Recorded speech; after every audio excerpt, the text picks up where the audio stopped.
Bismillahirrahmanirrahim. Assalamualaikum warahmatullahi wabarakatuh kelas. Okey kelas, insya-Allah hari ini kita akan masuk kepada tajuk yang baru, iaitu tajuk ketiga, bagaimana selepas syahadah. Okey. Jadinya pada minggu lepas kita buat latihan, betul kan? Muka surat 9 kan dekat buku aktiviti awak tu. Buku teks awak, aktiviti 2, muka surat 9. Jadi insya-Allah minggu ni kita akan masuk tajuk yang barulah. Bagaimana selepas syahadah. Syahadah tu apa? Ingat lagi kan? Dua kalimah yang kita perlu ucap untuk kita masuk Islam, kan? Okey. Firman Allah Ta'ala, kita mula daripada atas ya. Saya akan sentuh satu persatu insya-Allah. A'udzubillahi minasyaitonirrajim. Bismillahirrahmanirrahim. Allahu waliyyul ladzina amanu yukhrijuhum minaz zulumati ilan nur. Surah Al-Baqarah ayat 257. Maksudnya Allah pelindung orang yang beriman. Allah ni menjadi pelindung bagi orang yang beriman. Beriman ni maksudnya orang yang dekat dengan Allah, orang yang beriman ataupun percaya dengan Allah, orang yang yakin dengan Allah, orang yang solat kan. Ini orang yang beriman. Dia mengeluarkan mereka dari kegelapan, kekafiran. Kegelapan dekat sini adalah kekafiran, kafir. Mereka yang tidak beriman dengan Allah, mereka yang tidak percaya Allah itu bersifat Maha Esa, Allah itu satu. Dia orang tak percaya yang tu. Sebab kalau kita tengok semula agama-agama lain, mereka percaya bahawa patung-patung itu adalah Tuhan, sampai mereka sembah kan, mereka buat jadi sembahan mereka. Itulah yang diceritakan di dalam Al-Quran. Sampai sekarang benda tu berlaku. Jadi itu yang dimaksudkan dengan kekafiran, kan? Mereka menyembah selain daripada Allah kepada cahaya. Cahaya maksud di sini adalah iman. Iman tu apa? Iman tu kita percaya bahawasanya, kita yakin bahawasanya Allah itu bersifat dengan Maha Esa. Allah tu satu je. Satu saja Allah. Siapa yang cipta langit? Allah. Siapa yang cipta bumi? Allah. Siapa yang cipta ustazah? Allah. Siapa yang cipta awak? Allah. Siapa yang cipta mak ayah awak? Allah. Siapa yang cipta bulan? Allah. Siapa yang cipta bintang? Allah. Siapa yang bagi kenyang? Allah. Siapa yang bagi lapar? Allah. Semua Allah. Itu keyakinan kita. Okey, dan kita percaya juga bahawasanya Nabi Muhammad itu adalah pesuruh Allah. Kita percaya yang Nabi Muhammad itu adalah Nabi yang terakhir yang Allah utuskan dekat atas muka bumi ni. Dan kita percaya bahawasanya apa yang dibawa oleh Nabi adalah benar dan bukan cerita dongeng. Cerita dongeng kalau orang-orang yang bukan beragama Islam, mereka menyangka bahawasanya cerita di dalam Al-Quran itu adalah cerita dongeng. Bagaimana Allah menterbalikkan bumi kan, kisah kaum Lut kan. Lepas tu diberikan bala bencana, disebabkan oleh keingkaran mereka kepada Nabi pada ketika itu. Bukan Nabi Muhammad lah, Nabi Muhammad pun ada kan. Sampaikan mereka baling batu ketika mana Nabi pergi ke Taif kan. Selepas daripada peristiwa tu, Nabi punya kaki berdarah. Nabi datang dekat Taif kan. Bila Nabi datang dekat Taif, Taif ni nama tempat, macam kita kat Beaufort contohlah kan. Tapi dekat tempat yang Nabi pergi tu nama dia Taif. Jadi bila Nabi pergi dekat Taif, Nabi ni diraikan dengan balingan batu. Dibaling batu sampai kaki Nabi tu berdarah. Hampir menitis darah Nabi tu dekat tanah. Lalu malaikat Jibril datang kan, malaikat Jibril datang, lalu malaikat kata, wahai Nabi Allah, wahai kekasih Allah, mahukah aku mengambil bukit Taif di belakang dan hempapkan ke atas kepala mereka supaya mereka hancur. Nabi Jibril AS ni dia sangat sedih sebab dia tengok kaki kekasih Allah tu berdarah disebabkan oleh mereka benci kepada Rasulullah. Mereka tak percaya apa yang Rasulullah kata kepada mereka. Mereka tak percaya yang Al-Quran itu adalah kalamullah, kalam daripada Allah yang diturunkan kepada Nabi Muhammad SAW, yang merupakan mukjizat kepada baginda Nabi SAW. Mereka tak percaya. Jadi Nabi kata, wahai malaikat Jibril, jangan. Dia kata, wahai guruku, jangan. Dia kata, jangan berbuat demikian. Sesungguhnya mereka belum tahu. Lalu Nabi mengangkat tangan dan berdoa. Pada akhirnya bumi Taif adalah bumi yang dilimpahi dengan rahmat. Bumi yang dilimpahi dengan rahmat. Semua penduduk di sana masuk Islam. Mereka pula percaya kepada baginda Nabi, percaya dengan Allah, mereka yakin dengan Allah. Itu berkat kesabaran Nabi. Jadi itu yang kita panggil sebagai iman. Kita percaya dengan Allah, kita percaya dengan Nabi Muhammad sallallahu alaihi wasallam. Sekarang tak boleh ke Ustaz berlaku macam tu, dihempapkan di atas kepala. Boleh, boleh, benda tu boleh berlaku. Tapi pada zaman sekarang ni tidak ada yang mustahil bagi Allah.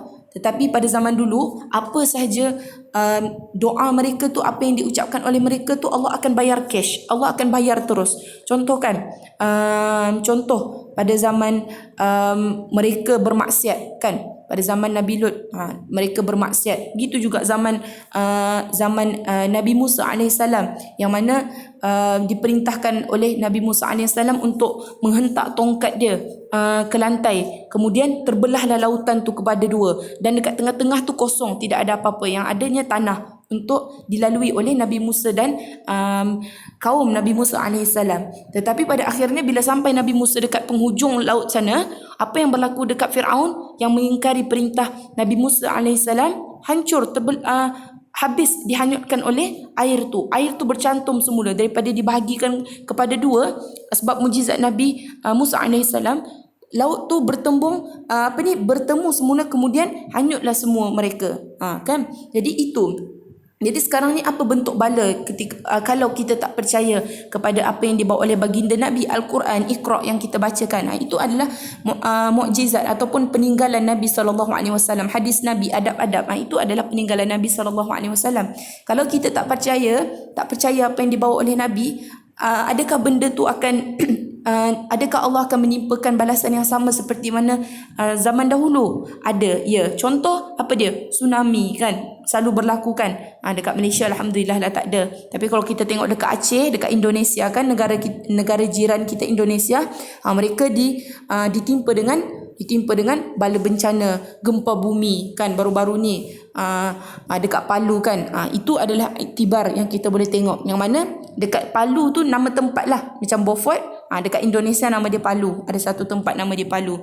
Jadi dekat Palu tu kelas, kenapa boleh sampai jadi macam tu? Sebab dekat sana mereka melakukan mereka tidak percaya yang Allah itu satu. Mereka melakukan maksiat, syirik. Mereka syirik kepada Allah. Dan ada juga Ustaz Dusuki kata, ada juga daripada kalangan mereka adalah yang lelaki suka dengan lelaki, perempuan suka dengan perempuan, LGBT. Kan? Na'udzubillah min zalik. Jadi itu antara bala-bala yang umat sekarang dapat, umat akhir zaman sekarang dapat. Tidak sama seperti dulu. Kalau ditimpakan kepada kita sebagaimana zaman dahulu, diterbalikkan bumi, apa yang berlaku dekat kita? Yang bila Allah terbalikkan bumi, tak kira dia beriman atau tidak, beriman pun akan mati, yang tidak beriman lagi lah akan mati. Kan? Na'udzubillah min zalik. Okey, itu. Okey, kita tengok kepada kotak yang 3 kotak ni. Okey, yang pertama adalah yakin Allah ada. Bagaimana selepas kita beriman, apa sepatutnya yang kita ada, ataupun bagaimana sepatutnya kita selepas kita mengucapkan kalimah syahadah. Pertama, kita kena yakin dengan Allah. Yang ni saya sebutkan. Saya sebutkan tadi, minggu lepas pun saya ada sebutkan. Kita yakin dengan Allah. Kalau kita tak yakin, akan berlakulah macam-macam. Betul ke Allah yang ciptakan langit? Betul ke pertukaran malam siang ni Allah yang buat? Kalau tak betul, ini adalah agama-agama yang bukan agama Islam. Mereka mengatakan bahawasanya bumi ni disebabkan oleh sains, adalah yang menguasai, tapi diorang tak percaya. Diorang tak percaya bahawasanya bumi ni dikuasai oleh Allah. Kan, Allah yang menciptakan bumi, Allah yang menciptakan langit. Apa saja bulan, planet Pluto, kan, semua itu adalah zuhal. Semua itu adalah ciptaan-ciptaan Allah. Jadi perlu kita yakin dengan Allah. Okey, bukan perlu, memang kita mesti wajib yakin dengan Allah. Syarat untuk masuk syurga satu sahaja, mengucap kalimah syahadah. Bila sudah ucap kalimah syahadah, kena solat lah kan. Solat dua perkara. Solat, bila kita solat, bukan setakat solat, kita akan buat banyak perkara kebaikan. Allah akan mudahkan ataupun senangkan hati kita untuk melakukan perkara kebaikan. Itu. Yang kedua adalah berkata yang baik. Ni tak boleh cakap benda tak elok kan. Bercakap benda yang baik saja. Contoh, cakap tak elok kan. Ish, kau ni tak pandai lah. Kita cakap dengan kawan kita pula macam tu. Macam tu tak boleh. Okey? Sebabnya Yang bagi pandai tu Allah, yang bagi tak pandai tu pun Allah. Okay, jangan kita cakap macam tu dekat kawan. Contohlah kan, kita kata, kita cakap yang tak bagus dengan kawan. Jadi kawan tu terasa. Bila kawan tu terasa, kita berdosa sebab kita sakitkan hati dia. Okay, dan yang terakhir adalah buat perintah Allah. Solat 5 waktu kan. Kelas, walaupun awak tahun 1, kena biasakan solat. Okay, terlepas sekali-sekala tu tak apalah, memanglah kan. Ustazah pun dulu macam tu. Tapi mak ayah ustazah ni garang kan. Mak ayah ustazah ni garang. Tali pinggang tu, tali pinggang yang besi tu kan, tu yang dia pi bedai kaki ustazah. Dia pi adik-beradik ustazah semua kena tu. Batang hos tu kan, yang air tu kan.